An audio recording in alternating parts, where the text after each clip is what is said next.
What is up, YouTube? And welcome back to Yu-Gi-Oh! House. The Blue Eyes White Dragon is one of the most iconic monsters ever. And today, I'll be showing you how to build this deck to counter the current Yu-Gi-Oh! Meta. But before I do, make sure to like, comment, and subscribe. Let's go! I'll start off with just 2 copies of Blue Eyes White Dragon, which is plenty for this strategy. You'd rather search this card or dump it directly to the grave, so the 3rd copy is actually a detriment to this deck. You want to always reduce the risk of breaking. Blue Eyes Alternate Dragon is a powerful one-of that is easily searchable in this deck. It opens up rank 8 plays and can pop a monster on field. Blue Eyes Jet Dragon is some of the best support that the Blue Eyes strategy has ever received. Every single time a card is destroyed, whether by battle or card effect, Blue Eyes Jet Dragon's effect triggers to special summon itself from hand or graveyard, allowing for some easy OTKs and rank 8 plays. Jet can also bounce a card your opponent controls when it's involved in battle, and on top of all that, Jet even has a floodgate effect to protect all your cards from destruction. This card is a prime example of how to print awesome Blue Eyes support. I've maxed out on the Dictator of D because it's the best extender in the strategy, being a free special summon from hand after dumping a Blue Eyes White Dragon from deck.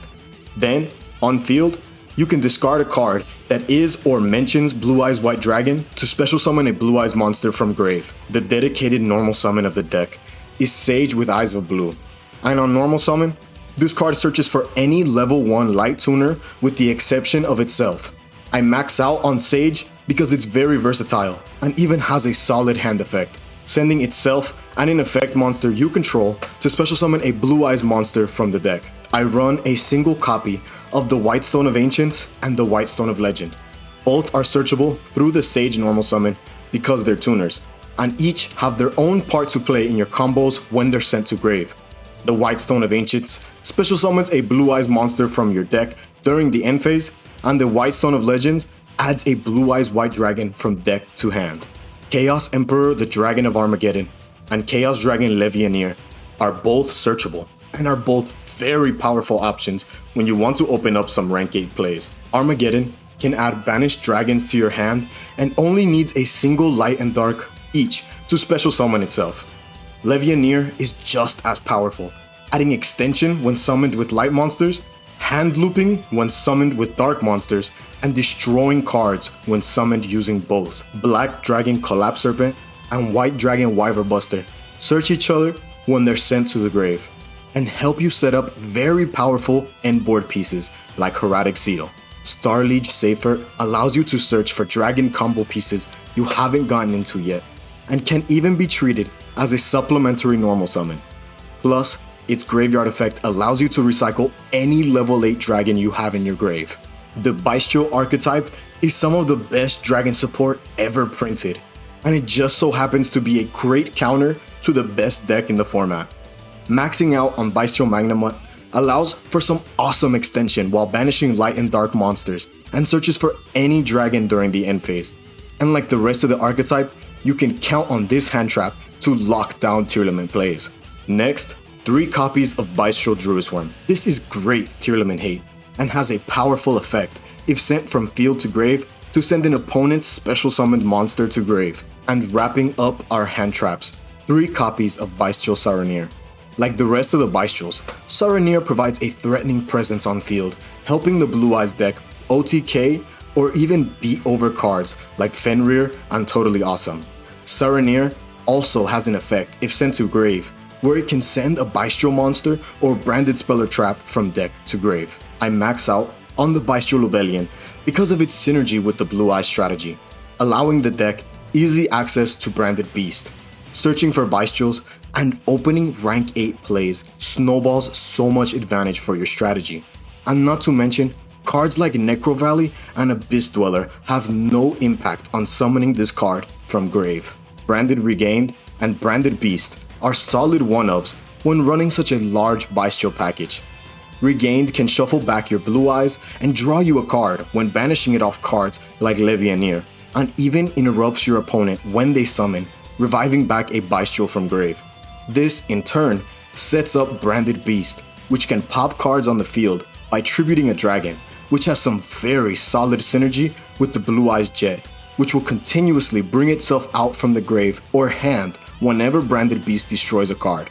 Maxing out on Melody of the Awakening Dragon adds so much consistency to this deck, especially when paired with your white stones. It can search for every single level 8 dragon in your deck with the exception of the BYSTIAL LUBELLION, and of course, this card is not once per turn. With such a large Chaos engine, it felt like a no-brainer to throw in 3 copies of Chaos Space. Not only can this card help you get rid of some of the stones you might have drawn into, it also gets your BYSTIAL engine rolling.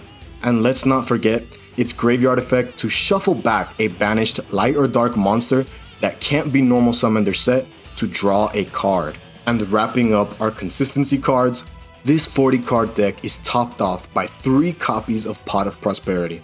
Digging 3 or 6 cards deep helps you clean up a lot of the consistency issues that Blue Eyes has always been plagued with. Starting off the extra deck, Black Rose Moonlight Dragon and Blue Eyes Spirit Dragon are solid synchro options for the strategy. Moonlight Dragon bounces a monster on summon or if your opponent special summons, and can be accessed through your tuners paired with your BYSTIALs, or can be summoned off of Spirit Dragon. Speaking of Spirit Dragon, this has slowly become one of the MVPs in the extra deck for the current meta, with a built-in graveyard negate and a floodgate effect preventing special summons of more than 2 monsters at one time. Blue Eyes Spirit Dragon has become a staple endboard piece. Linkuriboh can tag out with the white stones and can do it from extra deck or graveyard, allowing you to play past some of the more awkward hands this deck might throw at you. Striker Dragon turns your black and white baby dragons into powerful endboard pieces like the Hieratic Seal of Heavenly Spheres, which sets up a bounce and a special summon from deck. IP Masquerena is a utility link monster that helps set up some interruption on your opponent's turn. It also prevents the monster that use this card as link material from being destroyed by card effects. Dark, the Dark Charmer Gloomy is a solid meta call, seeing as a lot of the most powerful decks in the meta rely on dark monsters. Not to mention, Dark can also search for Levianeer. Selene, the Queen of Master Magicians, allows this deck to extend by special summoning cards from the graveyard like Dictator of D or even the Sage with Eyes of Blue, which are both spellcaster monsters, given that you're able to remove 3 spell counters from this card by having at least 3 spells engraved on summon. Nightmare Unicorn is one of the greatest Link 3 monsters ever printed, allowing you to out floodgates and monsters by shuffling them back into the deck as long as you can discard a card and of course target the card you're wanting to get rid of. Access Code Talker is a solid OTK enabler, springing up to a whopping 5,300 attack, and allows you to decimate your opponent's board after you've banished link monsters with different attributes. Hieratic Dragon King Oatum allows you to access your Blue Eyes engine when all you have is BYSTIAL monsters, and can even bring out Safer to help bridge into your Chaos engine.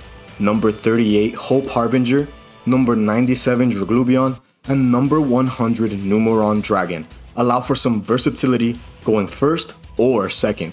Whether you're going first and putting up a spell negate in Hope Harbinger, or going second where you'll have access to a 10,000 attack monster to quickly end games or even out Towers monsters, is what makes this package a solid extra deck piece for the Blue Eyes strategy. Dingirsu, the Orchest of the Evening Star, is one of the best rank 8s for removing monsters that can't be targeted because of its summon effect, which can send any card your opponent controls without having to target. Starting off our sided deck, I like running 3 copies of Droll Lockbird to shut down Flu and any other combo decks that rely on searching multiple times through their turn. And when your opponent can't put up an optimal board, it opens up so many opportunities for this deck to OTK. I'm running 2 copies of Necro Valley to pair with a single copy of Terraforming. Terraforming allows for you to thin out the deck all while searching for the most powerful floodgate available when countering the ISHIZU Tearlaments strategy. While Necro Valley might slow your deck down a bit, it will completely shut out your opponent from accessing their graveyard, negating effects that would move a card from the graveyard to a different location, prevents banishing from grave, and negates changing the type and attribute of monsters in grave. 3 copies of Silent Graveyard is more Tearlament hate and allows for the Blue Eyes deck to compete in our current meta. At the cost of discarding a card, you can lock down all the effects activated in the graveyard this turn. Next, 3 copies of Lightning Storm, which blows out Flu, Exo Sisters, and any sort of back row deck, absolutely wrecking your opponent's front or back row. Last, but certainly not least, the best going second card in Yu-Gi-Oh! Evenly Matched.